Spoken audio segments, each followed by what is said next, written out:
के चलिए, अजमेर के अंदर लड़ावता महेंद्र सिंह बैठा है। मैं चौकीदार हूं यहाँ का।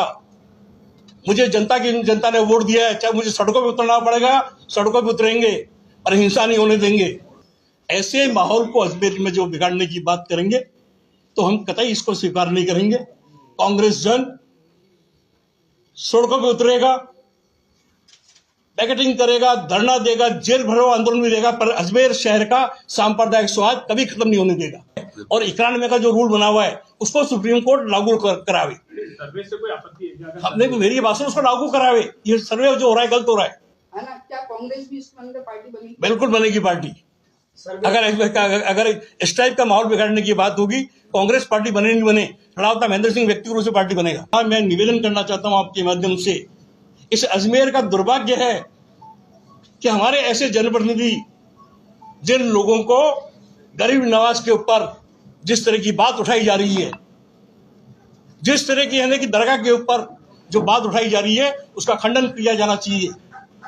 1991 के अंदर जो रूल बना हुआ है, क्या बना हुआ है कि 15 अगस्त 1947 से पूर्व की स्थिति को एफसेट बाबरी मस्जिद उसको इम्प्लीमेंट किया जाएगा, पर आज की तारीख में हमने बरकत छत्ते के रूप के अंदर इनको खोल दिया।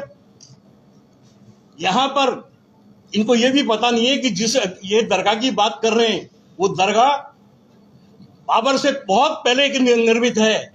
इसका जो कटरा जो लगा हुआ है, आप लोगों की जानकारी करना चाहता हूं, जयपुर के महाराजा सवाई जयसिंह के द्वारा निर्मित है।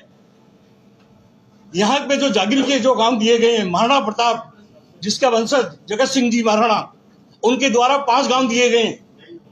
यहां जब सिंधियाओं की हुकूमत रही है अजमेर के अंदर, तो सिंधियाओं ने यहाँ पे चाहे आपका कायड़ हो, चाहे आपका जो गेगल हो, चाहे आपकी अटुंडी हो, चाहे आपका बीर हो, ये तमाम जगह जो दरगाह की जो प्रॉपर्टी है वही तो वहां तो खादिम लोग का जागीरदार हैं।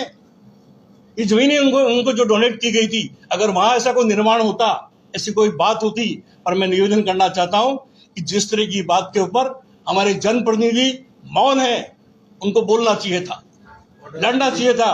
और ये मान के चलिए, अजमेर के अंदर लड़ावता महेंद्र सिंह बैठा है। मैं चौकीदार हूं यहाँ का। मुझे जनता ने वोट दिया है। चाहे मुझे सड़कों पे उतरना पड़ेगा, सड़कों पे उतरेंगे, पर हिंसा नहीं होने देंगे। गुंडा, बिल्कुल मैं कह रहा हूं, जो गुंडागर्दी नहीं होने देंगे। जो आदमी आकर अजमेर के अंदर जो दावा पेश करता है वो राजस्थान का आदमी है क्या? क्या अजमेर के अंदर कोई बासिंदे नहीं है 7 करोड़ की?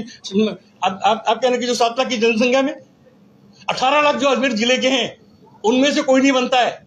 और निचली अदालतें, एक जो पुराने हमारे चंद्रचूड़ जी थे, जिन्होंने एक सुनवाई करके ये जो नया बवंडर खड़ा करने का काम किया है, थोड़ी लोकप्रियता लेने का जो काम किया है, भाई से भाई को लड़ने का जो काम किया है, ये कतई स्वीकार नहीं होगा। इस तरह से है कि भाई से भाई को लड़ने की जो बात की जा रही है, सांप्रदायिक सौहार्द को तोड़ने की बात की जा रही है।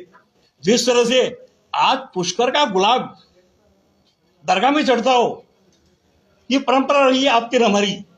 हमारे यहाँ का जो लोगों की इकोनॉमिक्स है, नीचे जितने व्यापारी बैठे हैं, मैं उनसे भी निवेदन कराऊंगा, बोलिए, ये वो अजमेर शहर है जहां 75 साल में एक बार कर्फ्यू नहीं लगा।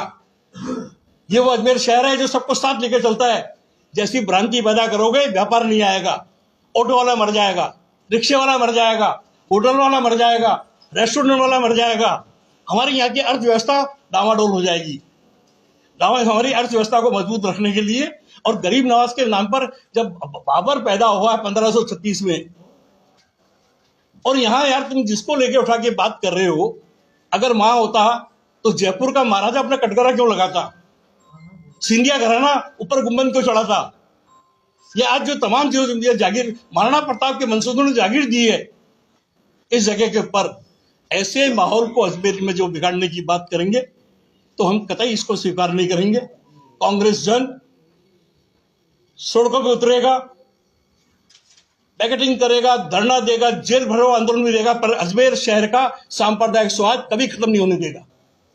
जो ये बाहर के लोग आए, मैंने देश के मुख्य न्यायाधीश जी को पत्र लिखा है कि आप जो 91 का जो आदेश है उसको आदेश देके इंप्लीमेंट कराएं, कि कोई भी कह देगा कि हमारी जगह ये था, हमारी जगह ये था। नहीं, नियम से, कानून से, कायदे से ये देश चलेगा, संविधान से देश चलेगा। देश की एकता के लिए, देश की अखंडता के लिए मैंने आप तमाम लोगों से आज मेरे बुलाने के पीछे मकसद ये था। एक मिनट बोलिए। दादा जी, जी भाई। रेणु गुप्ता 2 महीने से अजमेर में वो वाद लेके घूम रहा था। जी जी 25 सितंबर से लेकर 27 नवंबर तक, जिस दिन फैसला न्याय कोर्ट का। जी जी इन 2 महीनों में किसी ने उसका विरोध नहीं दर्ज कराया।